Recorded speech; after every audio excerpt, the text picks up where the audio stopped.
Nous sommes ici sur le Cosméjean, sur la commune de Merwes, et c'est ici que le 24 mai 2016 s'est déroulé le 5e lâcher de gypaète depuis le début de la réintroduction qui a débuté en 2012.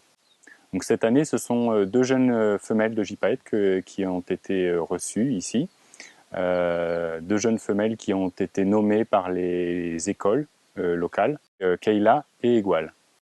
Alors, le site sur lequel nous nous trouvons a été choisi parce qu'il réunissait en fait plusieurs critères qui étaient nécessaires, notamment le fait d'avoir un abri sous roche suffisamment grand pour accueillir deux jeunes gypaètes, et puis pas trop escarpé pour faciliter l'accès, notamment pour le nourrissage.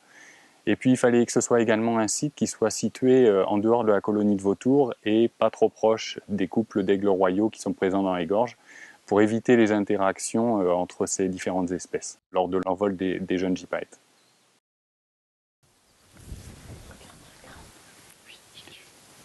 Les oiseaux sont arrivés ici le 24 mai dans la Vire, et depuis nous les suivons du lever du soleil au coucher du soleil tous les jours par permanence. On fait principalement de la surveillance dans la longue vue. On va noter chaque battement d'aile, chaque prise de nourriture. On va aussi également noter les fientes. S'il y a des interactions entre les oiseaux ou avec des espèces extérieures. On est vraiment en continu auprès de ces deux jeunes gypaètes pour voir comment ils évoluent et estimer leur état de santé.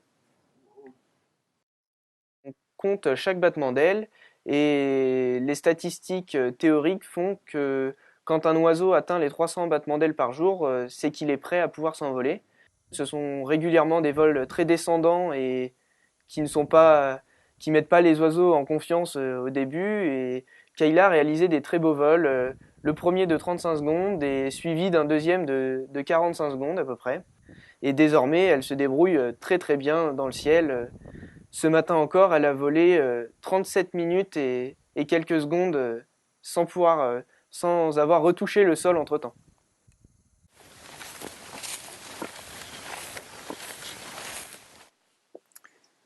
Voilà, là on se trouve dans la cavité de lâcher des gypaètes.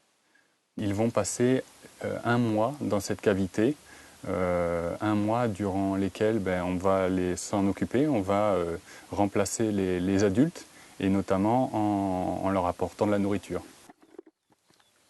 Au début, c'est quand même essentiellement de la viande qu'ils mangent, et puis progressivement, l'os est intégré dans leur régime alimentaire. Et à la fin de leur apprentissage, ils mangeront quasiment exclusivement des os. Le gypaète barbu, il a cet avantage que là, sur les 4 vautours, c'est l'un des meilleurs planeurs. En parallèle de ce point d'accueil qui est ouvert tous les jours en juillet jusqu'à la mi-août, on met aussi en place des animations pour les enfants de 7 à 13 ans sur le rôle du gypaète barbu, son régime alimentaire, comment on met en place un programme de réintroduction et qu'est-ce qui se passe après le lâcher, comment on suit les oiseaux, etc. Et en fin de journée, c'est des animations pour les adultes. Donc là, on essaye de se rapprocher au plus près, mais sans les déranger, des deux jeunes gypaètes barbus qui ont été relâchés et qui en ce moment sont en envol.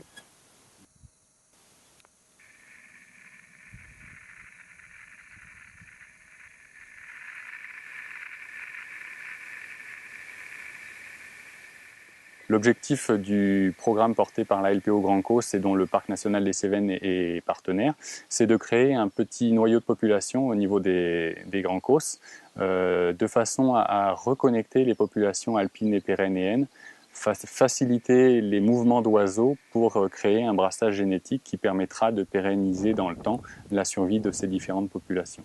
Et ce programme est en fait financé depuis 2015 par des fonds européens, via un programme LIFE. C'est un programme LIFE qui est nommé LIFE GYP Connect, comme gypaète et connexion.